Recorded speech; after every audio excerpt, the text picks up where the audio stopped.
প্রিয় হাজিরিন,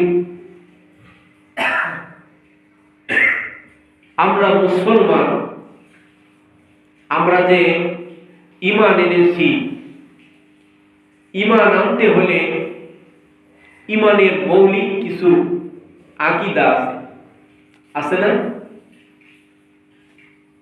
ঈমান আনতে হলে মৌলিক কিছু আকীদা আছে।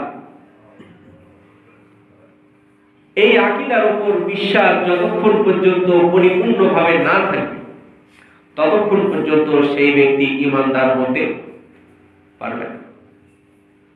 এজন্য মৌলিক বিশ্বাস কিছু বিষয় আছে, এগুলো আমাদের জানা দরকার আছে না নাই?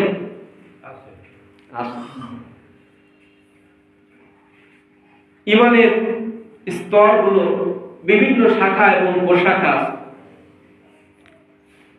তার মধ্যে ঈমানের প্রাথমিক যে প্রধান দুইটা জিনিস, এটা হলো দুইটা জিনিসের উপর বিশ্বাস করা, সাক্ষ্য দান করা এবং সেই অনুযায়ী আমলে তা পরিণত করা।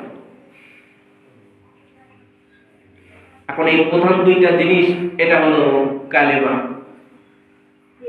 যেই কালেমা আমরা পড়ি, লা ইলাহা ইল্লাল্লাহু মুহাম্মাদুর রাসূলুল্লাহ সাল্লাল্লাহু আলাইহি ওয়াসাল্লাম,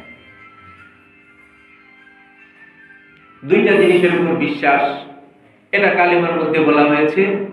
এক নাম্বার লা ইলাহা ইল্লাল্লাহ, এটা হলো এক আল্লাহ, যার কোনো অদ্বিতীয় কেউ নাই, সেই আল্লাহর উপর ঈমান আনয়ন করা, বিশ্বাস স্থাপন করা। আমি বিশ্বাস করলাম আল্লাহ পাক রব্বুল আলামিন ব্যতীত আর কোনো মাবুদ নাই, কোনো উপাস্য নাই, কোনো ইলাহ নাই।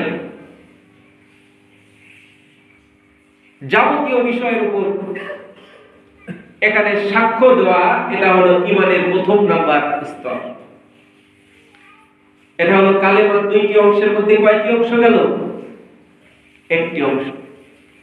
আরেকটি অংশ হলো মুহাম্মাদুর রাসূলুল্লাহ সাল্লাল্লাহু আলাইহি ওয়াসাল্লাম, আমি আল্লাহকে রব হিসেবে মেনে নিলাম এবং হযরত মুহাম্মদ সাল্লাল্লাহু আলাইহি ওয়াসাল্লামকে আল্লাহ তাআলার পক্ষ থেকে প্রেরিত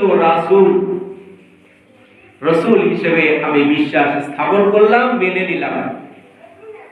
এটা গেল ঈমানের কয়টি স্তর? প্রথম গুরুত্বপূর্ণ বড় দুইটি স্তর।